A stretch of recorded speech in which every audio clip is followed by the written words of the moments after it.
Welcome. What you are about to watch is not science fiction, and it is not folklore. It is a serious investigation into one of history's most compelling unresolved questions.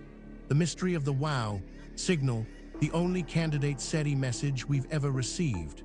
Across the world, in universities, research institutes, and field excavations, serious scholars are wrestling with evidence that does not fit the accepted story. Evidence that has been documented, measured, and peer-reviewed, and that still has no satisfying conventional explanation. We are going to look at that evidence carefully, without prejudice in either direction. Not dismissing what is extraordinary, but not accepting it without scrutiny either. Truth, as always, is in the details. On August 15, 1977, astronomer Jerry Ehman was reviewing data from the Big Ear radio telescope at Ohio State University when he saw something so extraordinary he wrote, "Wow." In the margins, a signal lasting 72 seconds bore all the hallmarks of an extraterrestrial transmission: the right frequency, the right intensity, the right narrowband width. It was never detected again. The WOW signal is not a story about what we found. It is a story about what we cannot explain. 47 years of reobservation have not reproduced it. The leading alternative explanation, a hydrogen cloud from 2 passing comets, has been disputed by the SETI Institute on positional grounds. The signal matched every criterion SETI scientists had defined for a genuine extraterrestrial transmission. It came once. It did not come back. We have no idea what it was. This is where our investigation begins. Stay with us, because the further we go into the evidence, the more extraordinary it becomes. The story you think you know is only the surface. Beneath it lies something far more remarkable. Let us begin. Before we examine the specific evidence, we need to step back and understand the context. This case does not exist in isolation. It sits within the expanding frontier of unexplained cosmic phenomena, and to properly evaluate what we are looking at, we need to understand the broader picture that surrounds it. Space is not quiet. The universe is filled with electromagnetic signals, from the cosmic microwave background radiation left over from the Big Bang to the steady roar of stellar activity at every wavelength of the electromagnetic spectrum. Against this noise, radio astronomers look for something specific: signals that are narrowband, repeating and structured, the signatures of intelligence rather than nature. Natural processes tend to produce broadband emissions spread across many frequencies. A narrowband signal at a single precise frequency suggests something deliberately tuned, and deliberate tuning implies a tuner. The search for such signals has been ongoing since 1960, when Frank Drake pointed a radio telescope at 2 nearby stars and listened. In the 60-plus years since, the instrumentation has grown enormously in sensitivity, and the sky survey coverage has expanded from a handful of stars to millions. The verdict, so far, is ambiguous. No confirmed, repeating signal from an extraterrestrial intelligence has been received, but several anomalous signals have been detected, investigated, and not definitively explained, including at least one that, had it been received today, would meet every criterion the scientific community had previously agreed would constitute first contact. The silence of the cosmos is not total, it is merely inscrutable. This context matters because it tells us something important. What we are about to investigate is not an isolated curiosity. It is part of a pattern that researchers in multiple fields have been independently documenting for decades. And patterns in science demand explanation. With that foundation in place, let us now turn to the specific case at hand. Now we reach the heart of the matter.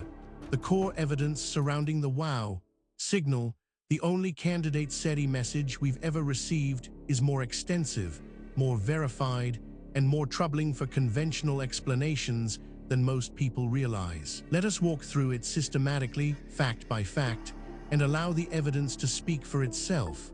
We are not going to speculate here. Every point that follows is documented in peer-reviewed publications, official archaeological records, or government archives that are publicly accessible. The question is not whether these facts are real. The question is what they mean. Consider this first extraordinary detail. The signal was detected on August 15, 1977, by the Big Ear Radio Telescope at Ohio State University. Jerry Ehman, a volunteer astronomer reviewing the printed data several days later, circled the signal sequence and wrote "Wow" in the margin. The annotated printout became one of the most reproduced documents in the history of astronomy. This single data point, if taken in isolation, might be set aside. Anomalies happen, instruments malfunction, researchers make mistakes, but as we continue, you will see that this is not an isolated anomaly. It is part of a consistent and documented pattern. But that is only the beginning. Researchers also discovered the signal lasted exactly 72 seconds, the precise duration of Big Ear's observation window for any point in the sky as Earth rotated. This means the signal began before Big Ear started receiving it and ended after the window closed, consistent with a continuous signal from a fixed point in space rather than a brief burst. Now, a skeptic might propose an alternative explanation for this, and that is entirely reasonable. We should always test alternative explanations before accepting extraordinary ones. The problem is that the alternative explanations, when examined carefully, create more problems than they solve. The mystery deepens when we examine. The signal's frequency was 1,420, 4,556 megahertz. Within the hydrogen line, the frequency at which neutral hydrogen atoms naturally emit radio waves. Since hydrogen is the most abundant element in the universe, Philip Morrison and Giuseppe Cacconi proposed in 1959 that any civilization attempting interstellar communication would likely choose a frequency near the hydrogen line as a universal landmark. SETI programs have prioritized this frequency ever since. This is where the conventional account begins to strain. Each individual fact might be dismissed or minimized in isolation. But the cumulative weight of the evidence is another matter entirely. Perhaps most remarkable of all, the signal's intensity reached approximately 30 times the background noise level, designated 6 equage 5 in Big Ear's data notation, where each character represents signal strength. This intensity was consistent with a powerful transmitter at interstellar distance rather than terrestrial interference, which would have produced a recognizable pattern in the data. Researchers who have examined this evidence have described it as genuinely difficult to explain within the accepted framework. These are not fringe commentators. They are credentialed academics publishing in mainstream journals, raising questions that the field has not yet satisfactorily answered.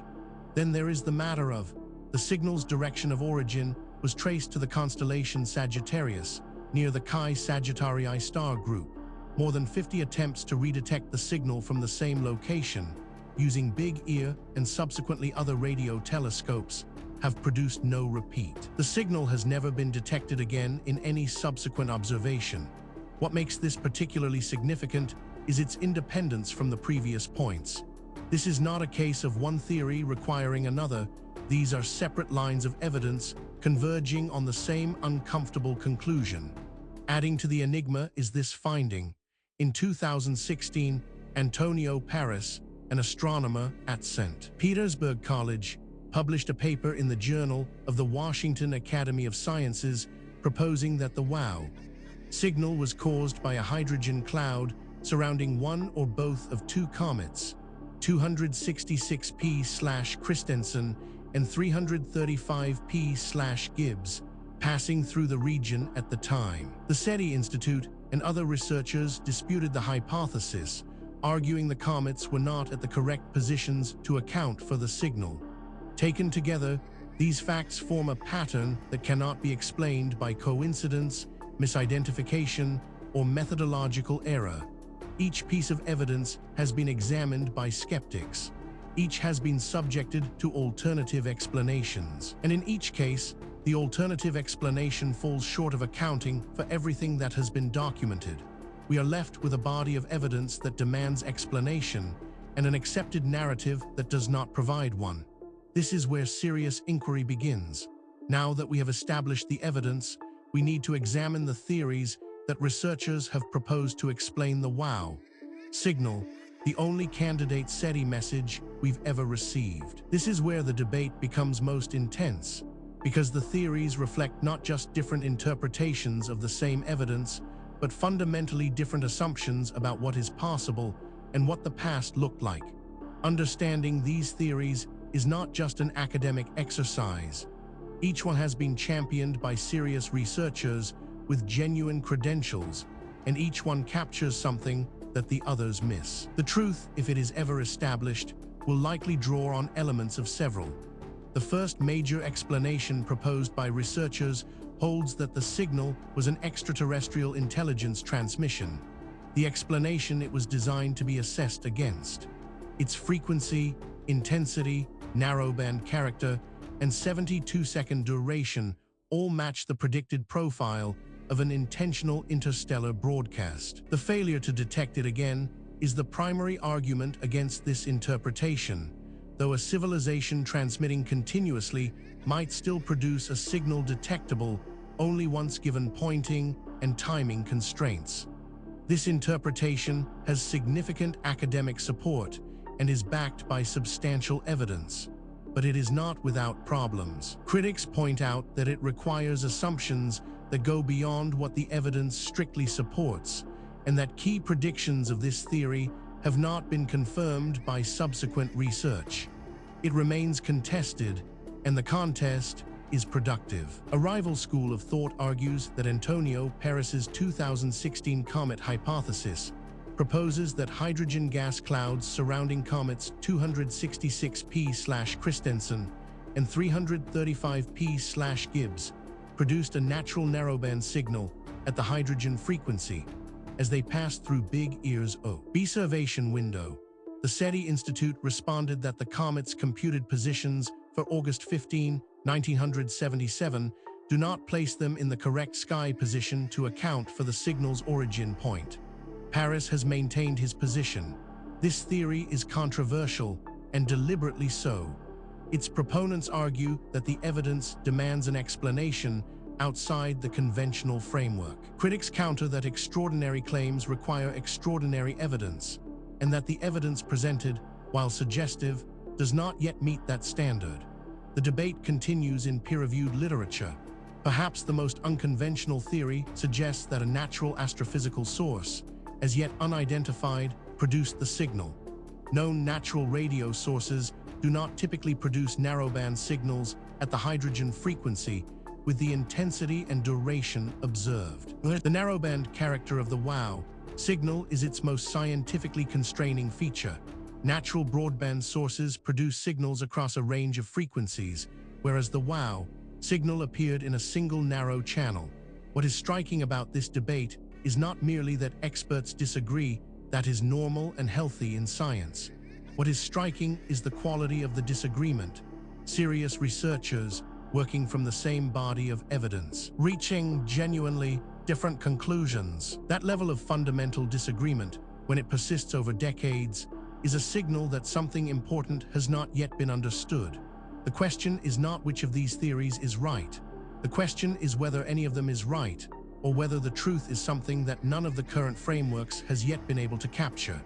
The case surrounding the WOW signal, the only candidate SETI message we've ever received, does not rest on speculation alone. What distinguishes this investigation from pure mythology is the existence of documented, physical, verifiable evidence, material that has been examined by credentialed researchers and whose authenticity is not seriously disputed.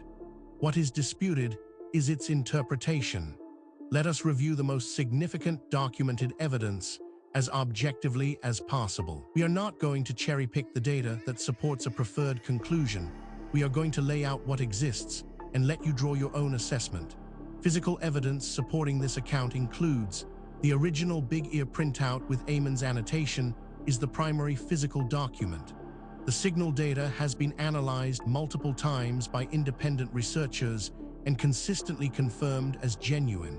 It was not terrestrial interference, not a satellite, and not a known natural source. Its characteristics, frequency, intensity, duration, narrowband width, place it outside the range of all identified natural and artificial terrestrial phenomena. This evidence has been subjected to independent verification. Skeptics have examined it. Alternative explanations have been proposed and tested. The data remains. The question of what it means remains open. Investigators have documented. The Paris Comet hypothesis was published in a peer-reviewed journal and represents the most scientifically testable alternative to the ETI explanation. When the comets returned to the inner solar system, observations in 2017 found hydrogen emission consistent with cometary clouds. The SETI Institute's counterargument focuses on positional discrepancy between the comet's 1977 locations and the signal's origin point. This evidence has been subjected to independent verification. Skeptics have examined it. Alternative explanations have been proposed and tested. The data remains. The question of what it means remains open. On-site analysis revealed Robert Dixon and the Big Ear team conducted more than 50 re-observation sessions targeting the signal's origin coordinates after 1977. The Allen Telescope Array and other modern SETI instruments have repeatedly searched the Sagittarius region at the relevant frequency. No repeat signal has been detected. The failure to reproduce is the most significant obstacle to the ETI interpretation, but does not rule it out. This evidence has been subjected to independent verification. Skeptics have examined it.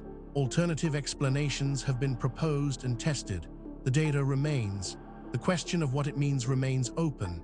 Each individual piece of evidence might, in principle, be explained away. A single anomalous artifact might be misidentified. A single anomalous date might reflect contamination. A single anomalous eyewitness account might reflect misperception. The question is whether all of the evidence can be explained away, and whether the explanations required are more or less plausible than the evidence itself.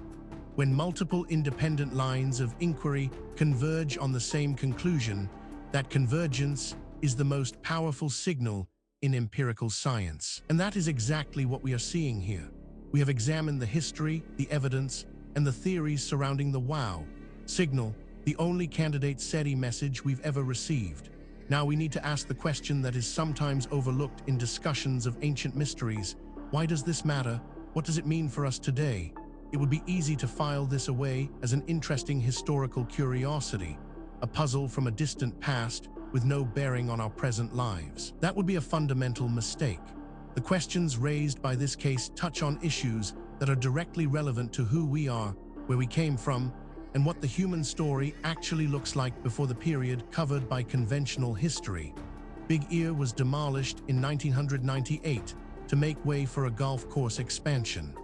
The Allen Telescope Array and other modern SETI instruments continue to search the Sagittarius region. In 2012, a coordinated response was transmitted toward the signal's origin point from the Arecibo Observatory. Paris's comet hypothesis remains disputed. The WOW signal stands after 47 years as the single most compelling candidate SETI signal ever recorded, and the only one that has never been explained. Furthermore, the tools available to investigate these questions are advancing rapidly. Satellite imaging, ground-penetrating radar, ancient DNA analysis, isotopic tracing, and deep-sea sonar are all providing capabilities that previous generations of researchers could only dream of. Cases that were genuinely unresolvable 10 years ago are now open to new analysis, and the findings, consistently, are expanding rather than contracting the mystery. The investigation continues. New discoveries are being made. New analyses are being published. New voices are entering the conversation from disciplines that were not previously part of the discussion. The answers, when they come, and they will come, will not merely solve a historical puzzle. They will force a fundamental revision of assumptions that underpin our entire understanding of human history and human potential. We have now walked through the complete case of the WOW signal, the only candidate SETI message we've ever received, from the historical record through the physical evidence across the competing theories and into the modern significance of what remains unresolved. What the story of WOW signal ultimately reveals is not just a historical puzzle. It is a mirror. It reflects our assumptions back at us, our assumptions about what ancient people were capable of, about how knowledge is gained and lost across the centuries, and about the relationship between what we know and what we merely think we know. The evidence presented in this documentary is real. The questions it raises are genuine. The debate among researchers is ongoing, and that is healthy. Science is not a set of conclusions. It is a process. And the process requires that we remain open to evidence that challenges what we thought we knew, however uncomfortable that challenge might be. If you came to this documentary as a skeptic, we hope the evidence gave you something to think about.